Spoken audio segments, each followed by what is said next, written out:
The whole boxing world just witnessed a massacre as Anthony Joshua did what Tyson Fury could not do. He knocked out Francis Ngannou in only 2 rounds and actually sent him to the hospital. I was not expecting that at all. I predicted Anthony Joshua to knock out Ngannou, but not in 2 rounds. This fight was not competitive and showed the difference in skill level and experience level that did not show in the Tyson Fury versus Ngannou fight. The Fury versus Ngannou fight showed the illusion that Ngannou belonged in the top level of heavyweight boxing. And this is what we are going to be talking about next. But before we get into that, if you guys are not subscribed, please punch and knock out that subscription button. That way you'll never see it again. And ding the notification bell. That way you won't miss any of my new boxing videos. Alright guys, let's get to the round. Ding, ding. Okay champs, let's get started. As we all know, Francis Ngannou started his career in the UFC and he was a champion. He was also one of the best fighters in the UFC and was known to have an iron chin. He was known as the Predator and never got stopped or KO'd in the UFC. He was also beating the ish out of everybody in MMA. His record in MMA was 17 wins and 3 losses. And those 3 losses, he only lost by unanimous decision. And most of his wins were by either submission, TKO, or knockout. So he stopped most of his UFC opponents. Now 17-3 in UFC is an excellent record. It's almost the equivalent of being an undefeated fighter in boxing. Because 17-3 in boxing is really not a good record. Unless you are Vasily Lomachenko. Because Lomachenko has a record of 17-3. But all those 20 fights were against top level fighters. Lomachenko fought Salido in only his 2nd boxing fight. That is unheard of in boxing.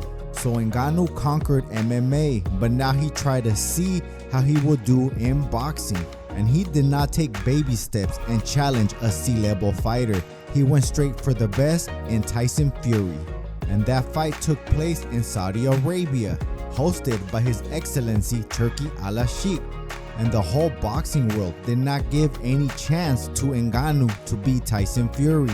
As for me at the time, I did not even know who Ngannou was because I am not a big fan of UFC. But I do watch it, but not like that. So when I heard about the fight, the first thing I did was check out his UFC record. And when I see his record for 17-3, I said that's a very good record for UFC. Especially if his losses came from unanimous decision. And most of his wins were stoppages.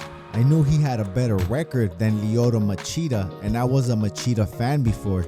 So I watched a few of his videos and his greatest hits, and I still did not give him a chance in boxing. But come fight night, he shocked the whole boxing world, even though he lost to Tyson Fury. And a lot of people, even in the boxing world, thought that he won the fight, but I was not one of them. I thought the fight was competitive and it was a close fight, but I think Tyson Fury did enough to get the win. I rewatched the fight and Tyson Fury landed more punches so he could take the win, even though Ngannou dropped Tyson Fury. And Tyson Fury tried to use the same tactics that have kept him undefeated in boxing.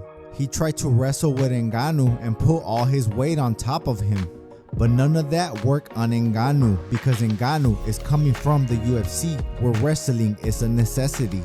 And Ngannou is used to fighting fighters that train to wrestle. So I believe Tyson Fury felt as soon as he came to the ring, all these tactics would have worked on Ngannou as well. But they did not work. Every time Tyson Fury tried to wrestle or put his weight on top of Ngannou, he would just wrestle with him and push him out the way. So I believe Tyson Fury did not train as hard as he always does for a tough opponent. And he actually undertrained for Ngannou because that made him look bad. And Tyson Fury actually came in looking kind of fat. If you see his preparation for Alexander Usyk, he was actually kind of fit.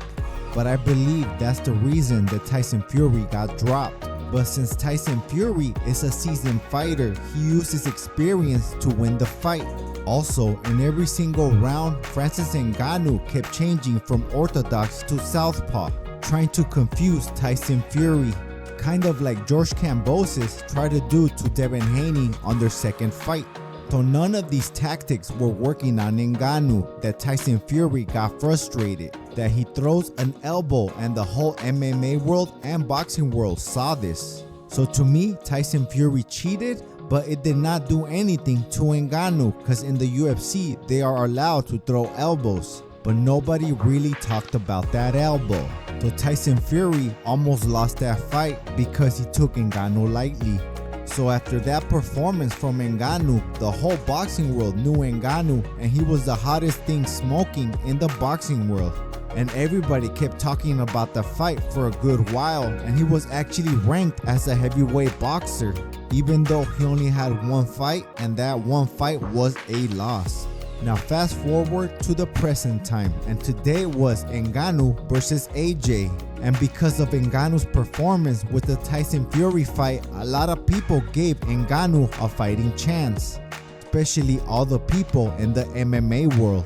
But Anthony Joshua trained really hard for this fight and took Ngannou very seriously. And the fight lived up to his name, Knockout Chaos. This fight was not competitive and only lasted 2 rounds. And this time the fight showed the experience difference between a UFC fighter and a boxer. AJ knocked him down once in the first round and twice in the second round for a total of 3 knockdowns. Anthony Joshua made easy, short work of the predator. He actually became the prey. But in Ngannou's defense, in the beginning, it looked like he did improve a lot. And I thought the fight was going to last longer than it did, until Ngannou tried to do the same thing that he did to Tyson Fury, as he kept switching from orthodox to southpaw on the Tyson Fury fight. But that strategy did not work on Anthony Joshua. You can tell Anthony Joshua already knew that the predator was going to do that. And every single time Anthony Joshua knocked down the predator, it was with right hands. Ngannou got up for the first 2 knockdowns, but he could not get up from the third one. And that has to be knockout of the year. I know the year's not even over yet, and not even half the year is over yet. But it was similar to Marquez knocking out Pacquiao. They just couldn't get up. But Anthony Joshua congratulates Ngannou and tells him not to quit boxing and to continue to keep boxing. He said that he just went straight to the best. That's why he looked like that. And he needs to fight lesser opponents, and I believe that myself. But I heard Francis Ngannou did need medical attention. I wouldn't doubt it. That was a nasty punch. I think I felt that punch. I think Ngannou should have done it like Jake Paul. Start low and keep going bigger, but not as low as Jake Paul, because Ngannou is at least coming from the UFC and as a champion. I know it's not the same sport, but it's a similar concept. It's fighting. And he has been fighting since he was young, so it wouldn't be too bad. And Jake Paul has a lot more learning than Ngannou does. If Ngannou wouldn't have changed to southpaw, he probably would have lasted a few more rounds. But in Ngannou's defense, this is not his sport. He dared to be great and do a crossover and try to see how well he would do, but it was an illusion. Fury should have trained hard for him and he wouldn't even got to this point. But in Ngannou's defense, I'm sure if AJ fought Ngannou in the UFC, Ngannou will destroy Anthony Joshua in a similar fashion like he got destroyed in boxing.